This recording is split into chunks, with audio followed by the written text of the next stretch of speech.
The problem is most people don't let their cash sit there. So you exit something, and then 6 months later you get a bill. And you're like, wait, I don't have any money. The IRS doesn't care. Taxes, interest, penalties. Like, it's not an excuse. You're getting hammered. As an operator, I know other investors are romanticizing multifamily investing, and I'm looking to learn from other investors' mistakes. I know you are too, and you found the right place. Welcome to Myers Methods Presents Multifamily Missteps.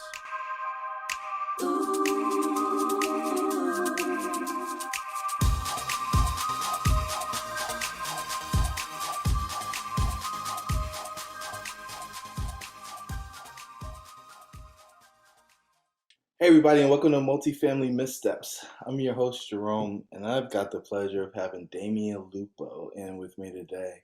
Damion, how are things?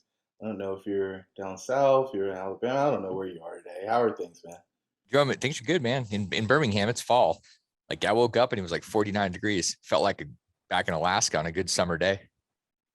Yeah, that cold front came through here, and it changed 20 degrees over 24 hours. It was pretty brisk. The run was cold this morning. There's no question about that. So I think some people have been under a rock. They might not know who you are, man. Can we find out a little bit about Damien and his story? And I won't make you tell the whole thing, but give me some of the good stuff. What's the eQRP? Give me all of that. Yeah, so back in the beginning, 1976, my parents went and had a little party, got a little stoned, and all of a sudden, no, I'm just kidding. That's like that's the origin story that nobody cares about. I, yeah, I'm one of these guys that just could not follow directions. And it was like from the time I was a kid, people tell me, especially my dad, you can't do this, and I'm like, I'll show you how I'm going to do it. And so I kept doing that. Went to college and thought that was the route, and then until they threw me out for putting their bookstore out of business. So that was like I never really fit into the norm. And same thing with back in the late 90s, like 1999. It was New Year's Eve 1999. I went out and bought a house on a credit card and did that 150 times. And I was kind of a badass in my own mind. Had the Ferrari and the whole deal, and then it blew up in 2008. Lost 25 million bucks and had to reinvent and start over. So it's one of 3 times that I've lost all my money, and every one of those was about ego and ignorance. And you combine the two of those things, and it's really dangerous, especially when you start making money. You're like, oh, I am invincible and I know everything. Because see, look at my bank account, and then all of a sudden the bank account goes deep red. So that was on the other side of that. After doing that little experiment in survival, losing that much money and starting over, I started thinking about the purpose, like really why I was, what was the point of all of this stuff, and what I could do that was not just for me. And I don't know if I mentioned this to you before, but if I met me from back then, I'd run away. I'm like, you are a douche. You're terrible. Like, I don't want anything to do with you. And so it's fortunate that those things happened for me. Like, none of that stuff happened to me. It was really all a gift. And it's a blessing to have the kind of trauma, drama, and pain and everything, because now there's a focus on how I can help people. And I think this is cliche, like, man, a lot of people say, I want to help people. I'm like, okay, go do it. Like, the hard work is going and doing it. You can say it, but everything that I've done and the people that I have, my team, my employees, all we do is we break their financial shackles. I call myself a financial emancipator, because I think today money is modern day slavery. I think it keeps people trapped in a cage and they don't know what to do about it. And so we do some different things to help people break those shackles. Whoa, that's aggressive, man.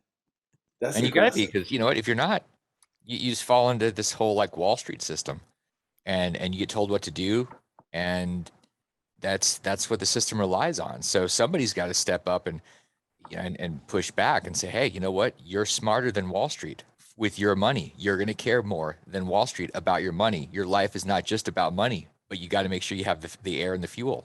And so that's what it's about. You said people are in bondage because of money. I we're supposed to be talking about multifamily, but this is a philosophical shift for some people. Yeah. Talk about that. What does that actually mean? People are in bondage. Well, so here a couple of things. One, we think that money is going to be the answer, and all money is fuel. But the problem is we go through life and we learn how to trade our time for money. And so this is where people go, okay, well, if I can get some apartments, then I'm good because I'm not trading time for money. I trade my time for the asset. The problem with that is that if I were to say, okay, look, I'm going to hand you an apartment and it's going to give you cash flow, it's not really that much different than handing you $10 million. Now, nobody says, don't do it. Don't give me the apartment. Don't give me the cash. But the problem is people are enslaved by their ignorance. You have to build the scar tissue. It's like looking at the gym and going, yeah, man, I own this gym. I've never gone in it and thinking because you own it, you're going to be fit. Like you've got to go in there and lift the weights. And so the problem is that people don't even know how to like open the door. And then when they get in there, they're like, okay, what do I do? And this is where you need people around you. You need Jerome. Got to have Jerome telling you here's some stuff because people don't know. And Wall Street sure as crap isn't going to tell you. And so it's these shackles that people basically put on themselves because they're falling in line and basically being sheeple. So it's our doing to ourselves being the sheeples. And it's really a choice when we say, I'm going to unlock this thing. Well, now you're free to do what you want to do and you got to take the action. It's called work. It's like a 4-letter word for most people. Like, man, work. Ah.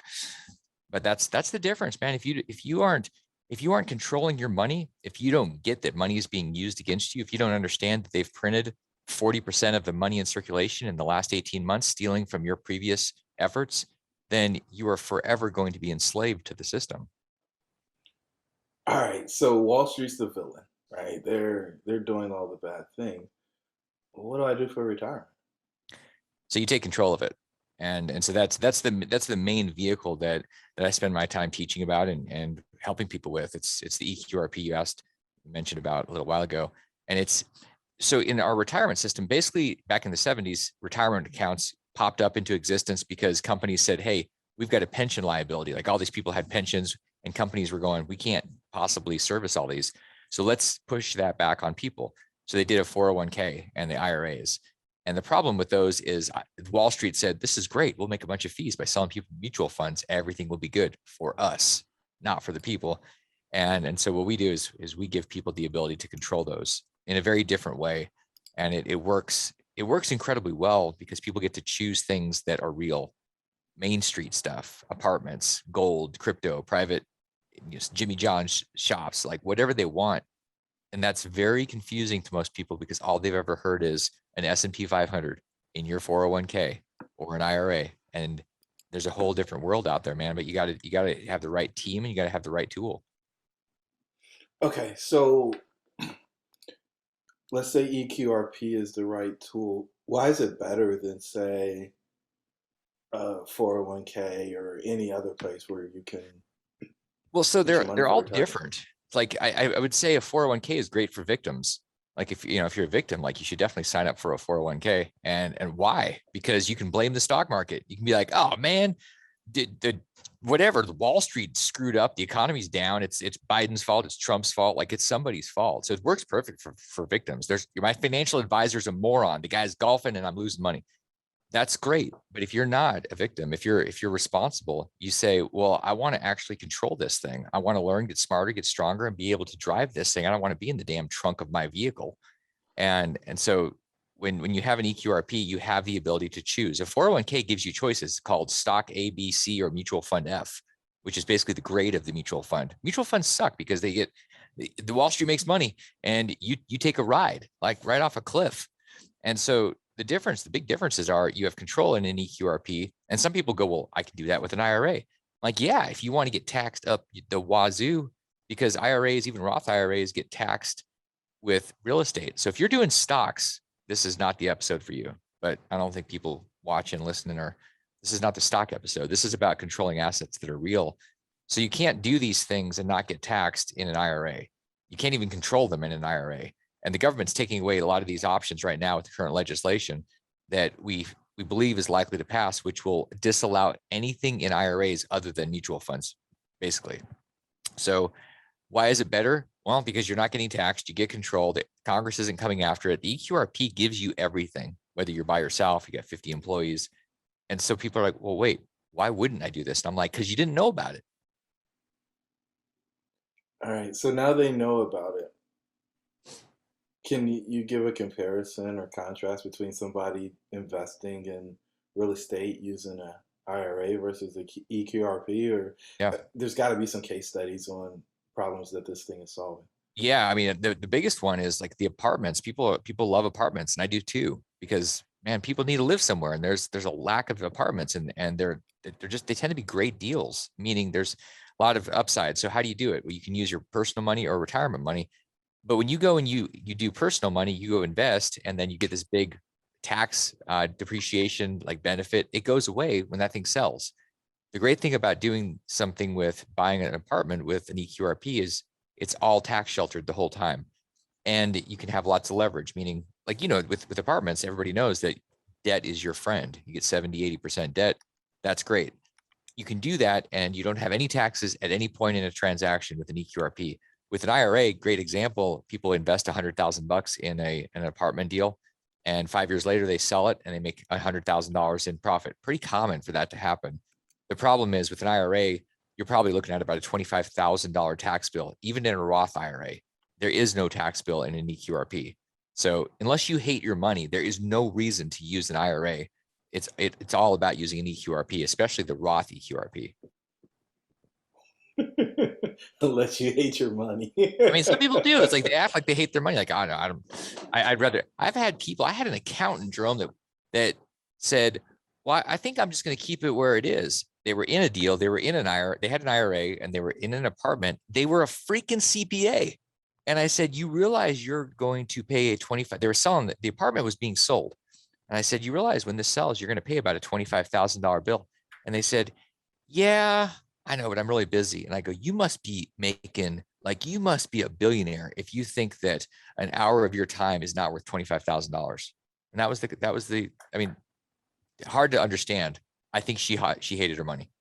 A lot of people want to be profitable multifamily operators but lack the knowledge, deal flow experience, and capital to be successful. They often try to overcome these challenges out of order, slowing or eliminating their ability to get their next deal done. We've developed a framework that allows them to gain the knowledge they need to find profitable deals. When they do, they create the time and location freedom, as well as the generational wealth they desire for their family. The Myers methods of multifamily investing have proved to be the fastest way to establish credibility and profitably grow an apartment portfolio. If you want to know more about our 4-step process, jump over to myersmethods.com to get our free 4-step guide to getting into multifamily investing. Let's get back to the episode. Okay, so that's wild. But I think it's true, right? People, this is what I'm used to. This is what I'm comfortable with. So I keep doing the same thing. And to consider doing anything else is kind of blasphemous. Fair? Well, yeah, there's momentum. What we've always done is what we tend to continue doing because it's easier than when you start shifting, and there's a lot of energy and there's the unknown. I mean, it's a crazy example, but a lot of people are in abusive relationships. Why? Because it's predictable. Like, even though it's going to be painful, I'm getting beat, at least I know what to expect tomorrow. And unfortunately, you get beat up in your money. You're like, well, I mean, hey, at least I'm making 5%. Granted, inflation's 9 or 10, but hey, at least I'm making 5 when you can actually be making 15 or 20 or 25. It's the known, and people will, because of the security, people are so afraid, man. People think they're going to be eaten by something like they're like, I grew up in Alaska and you could be eaten. I had to dodge polar bears, literally. That is not most people's life. Like in Birmingham, if somebody's afraid, I'm like, what's going to eat you? A mosquito? So people are really, it's a primal fear. And we've got to realize, man, we're not in the African safari. Like there were a lady before me went out and tried to line up some lion cubs, and mama came over there and killed her ass. Like, it literally ate her. And I'm thinking, okay, so if you're not lining up tiger, lions, whatever, and you're not in Alaska dodging polar bears, what are you afraid of? People are afraid of the unknown and making a mistake because they think that people are going to judge them, but nobody cares. People are too busy scrolling Facebook. They don't even know what you're doing. So, all right, give me some examples of, or maybe some case studies with people who maybe use eQRP or use the IRA or 401k to do the investing, and what the benefit would have been if they used the different tool. We How had, could we we make had, it better? yeah, there's one, we had one guy that came in actually that he showed up, his son showed up. So he had no idea. He's just out there. probably 55 years old, and I think he had about 800,000 bucks in his retirement account in an IRA, and he had invested in multifamily deals. And some of those were going full cycle. And his son saw the presentation, and he goes, "I got to get you in front of my dad." And so we ended up setting up an account, transferred his IRAs over, and it saved him $200,000 in tax that year. Literally tax that will never be paid because he's exempt, because he transferred into an eQRP. I mean, we have hundreds and hundreds of people that have done the exact same thing simply because they have the right tool and they just didn't know any better. Like here's the thing. If you have an IRA, it doesn't mean that you're bad or dumb or anything else. You used what was best with the information you had. And now, I mean, you're not even going to be able to legally do that when they change the rules. Can't even do it at all. And if you have an IRA invested in real estate or one of these things, it's going to blow up the entire IRA when this legislation passes, meaning the whole thing gets disqualified, taxes, 10% penalty, and it's fixable inside an eQRP because it's a different part of the tax code. So like you start comparing all these things and you go, wait a second, like you can physically buy and hold gold in an eQRP, can't do it with an IRA. You can physically buy Bitcoin, hold it in a cold wallet with a Nano or a Ledger. Can't do that with an IRA. Like there's just, the benefits are so massive. People are like, these are like night and day when you start looking at them.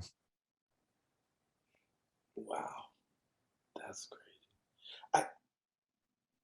So I asked you this because you came to the Mid-Atlantic Multifamily Investing Conference. I was like, well, how'd you learn all this stuff?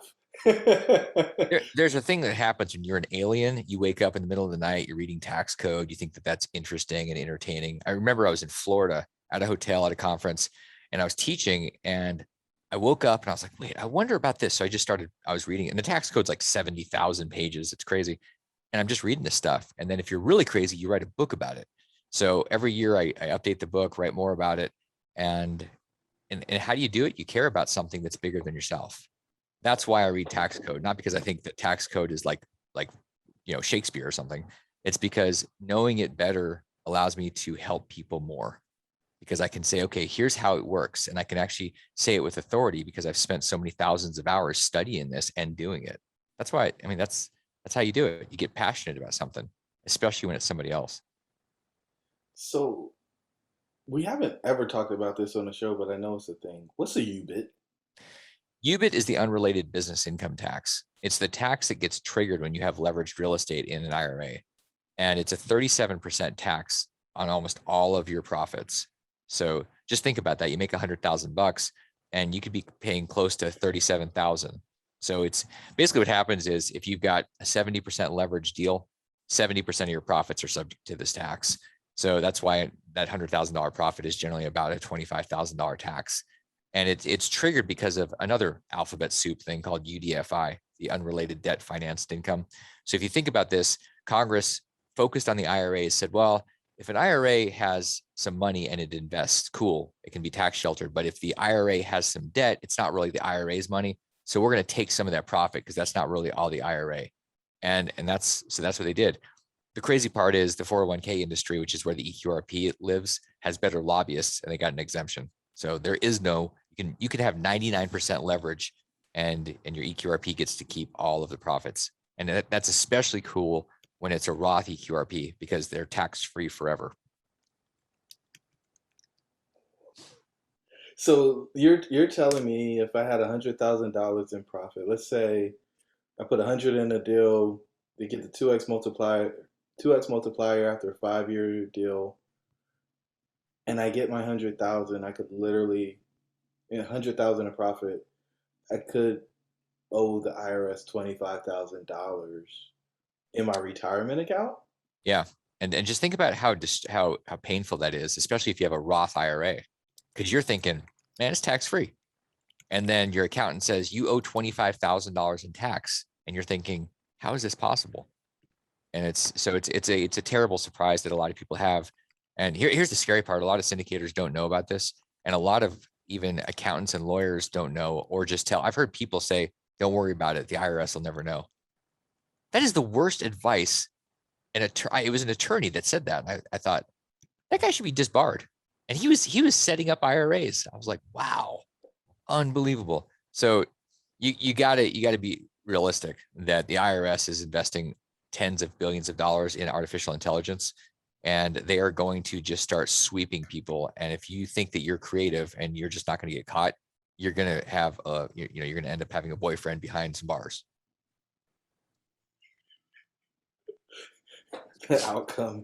They're gonna There is catch a you. consequence to this strategy. It is not a good one. I don't think I'd look good in pinstripes, so I don't, maybe like a 3-piece suit, but not like stripes. Oh my goodness. Damion, what is the most money you guys have saved somebody in taxes? Because I feel like there's gotta be like this bell ringer out there. We're just like, I mean, we've had people that have 8 figures in IRAs that transfer it over, and those people tend to not just have a big stock portfolio. They tend to. We had one client that I was working with earlier today that has 50 different syndication interests. So those average $50,000 to $100,000. So you're talking somewhere between $3 to $5 million just in her real estate syndications in her IRA. So that would, her tax bill would be over 7 figures if she had not converted when those things come full cycle. I mean, it's just money that's pissed away. Given it's like, oh, like I said, hate my money, but part of this is people don't know because nobody tells them. Most people don't even know about it to tell somebody, but the IRS doesn't care if you know or you should have known. They just send you the bill. and I want to make sure that people actually get it. So you can invest $100,000 in your IRA. After 5 years, say you get 200,000 back, you would have a tax requirement where you'd have to write a check for Mhm. 25,000, and that's not being written out of your IRA. That's against your earned income. Well, here's so when if it depends on whether it's a Roth IRA or others. The problem is most people don't let their cash sit there. So you exit something, and then 6 months later you get a bill. And you're like, wait, I don't have any money. The IRS doesn't care. Taxes, taxes, interest, penalties. Like, it's not an excuse. You're getting hammered. All right, man. Final word for the listeners. So if you guys want some more information about this, it's really important. The best thing to do is to get a copy of my book, the eQRP book, and you can do that by texting the word eQRP to 72,000. If you're in front of your computer, just go to qrpbook.com and get a copy. You're going to get here's the deal. You don't have to be an alien like me and spend 4 hours at 3 a.m. There's a report that you're going to get. It's going to be downloaded. So that's a 15-page, maybe 15-minute summary of all this stuff. Do yourself a favor, text eQRP to 72,000 and at least take action on a little bit of education. Make sure that you're not going to get hammered by UBIT or anything else that the IRS has waiting for you. Ladies and gentlemen, you heard it from Damion himself. Invest in the right places with the right vehicles so you don't get a surprise tax bill against your earned income when you're not liquid. That's AKA I don't have any money. The pack's with you. We'll talk soon. You made it to this juncture, so you really love what we shared on this episode of Myers Methods Presents Multifamily Missteps. Do us a favor. Give us a 5-star rating. Give us a review. And share this with somebody who's interested in multifamily investing. Until the next time, the pack is with you.